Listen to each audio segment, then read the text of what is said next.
साथीहरु मोबाइलदेखि कुनै पनि डकुमेन्ट मेल गर्नको लागि सबभन्दा पहिला जीमेलमा क्लिक गर्नुपर्ने हुन्छ। यसरी जीमेलमा क्लिक गर्नु होला। जीमेलमा क्लिक गरिसकेपछि तल एउटा यहाँनिर कम्पोज भन्ने अप्सन देख्न सक्नुहुन्छ, यसमा क्लिक गर्नु होला। कम्पोजमा क्लिक गरिसकेपछि यहाँनिर एउटा फ्रम भन्ने अप्सन रहेको छ, यहाँनिर टु भन्ने अप्सन रहेको छ। फ्रममा हाम्रो जीमेल आइडी रहेको हुन्छ भने टुमा हामीले कसलाई मेल गर्ने हो त्यसको जीमेल आइडी यसमा टाइप गर्नुपर्ने हुन्छ। जस्तो कि मैले कुनै एउटा जीमेल आइडी टाइप गर्छु, दर्पण कम्प्युटर 52@gmail.com भनेर मैले दर्पण कम्प्युटरको एउटा जीमेल आइडी यसमा टाइप गरेँ, किनकि मैले दर्पण कम्प्युटरलाई कुनै एउटा डकुमेन्ट पठाउनु छ। यदि भइसकेपछि माथि देख्न सक्नुहुन्छ यहाँनिर एउटा अट्याच फाइलको एउटा आइकन रहेको छ, यसमा क्लिक गर्नुपर्ने हुन्छ। यसरी यसमा क्लिक गर्नु होला। यसमा क्लिक गरिसकेपछि त्यसपछि फेरि यहाँनिर माथि अट्याच फाइल भन्ने एउटा अप्सन आउँछ, यसमा क्लिक गर्नु होला।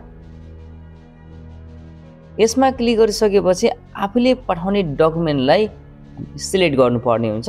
यसरी मैले यो फोटोलाई सिलेक्ट गरेँ। अब डकुमेन्ट सिलेक्ट गरिसकेपछि तपाईले यहाँनिर सब्जेक्ट लेख्नुपर्ने हुन्छ, कुनै एउटा सब्जेक्ट दिनु होला। त्यसपछि यहाँनिर एउटा सेन्डको आइकन देख्न सक्नुहुन्छ, यसमा क्लिक गर्नु होला। यसमा क्लिक गरिसकेपछि हाम्रो डकुमेन्ट मेल हुनेछ। अब हामीले पठाएको डकुमेन्ट गए नगएको हेर्नको लागि यहाँनिर एउटा 3 लाइन देख्न सक्नुहुन्छ, यसमा क्लिक गर्नु होला। यसमा क्लिक गरिसकेपछि यहाँनिर सेन्ड भन्ने अप्सन रहेको छ, यसमा क्लिक गर्नु होला।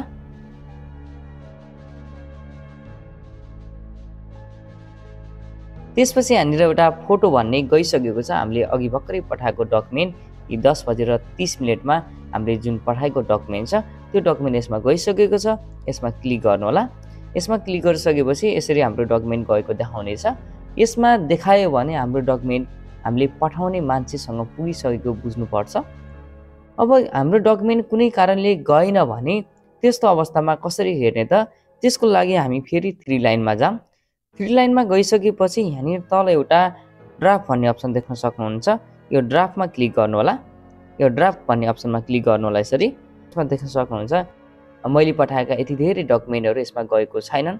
यो कतिखेर जाँदैन भने कुनै कारणले हाम्रो जीमेल आइडीहरू मिस्टेक भयो भने हैन, नेटको समस्याले गर्दाखेरि पनि नजान सक्छ। त्यस्तो बेला चाहिँ हाम्रो ड्राफ्टमा बसेको हुन्छ। अब हामीले अरूको पठाएको डकुमेन्टलाई रिसिभ गर्न पर्यो भने फेरि हामी 3 डटमा जानुपर्ने हुन्छ।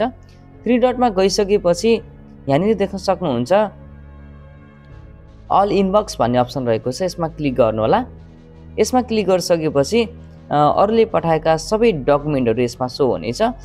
जस्तो कि यहाँनिर एउटा दर्पण कम्प्युटरबाट मलाई एउटा मेल आएको छ, मैले यसमा क्लिक गर्छु, यसरी ओपन हुन्छ। त्यसपछि यसलाई हामीले सेभ गर्नको लागि माथि यहाँनिर 3 डट देख्न सक्नुहुन्छ, यसमा क्लिक गर्नु होला। यसमा क्लिक गरिसकेपछि त्यसपछि यहाँनिर एउटा डाउनलोड भन्ने अप्सन देख्न सक्नुहुन्छ, यो डाउनलोड भन्ने अप्सनमा यसरी क्लिक गर्नु होला। यसरी हामीले कुनै पनि डकुमेन्टलाई मोबाइलदेखि नै मेल गर्न र अरूले पठाएको डकुमेन्टलाई रिसिभ गर्न सक्छौँ। यस्तै नलेजको लागि च्यानललाई सब्स्क्राइब गर्नु होला।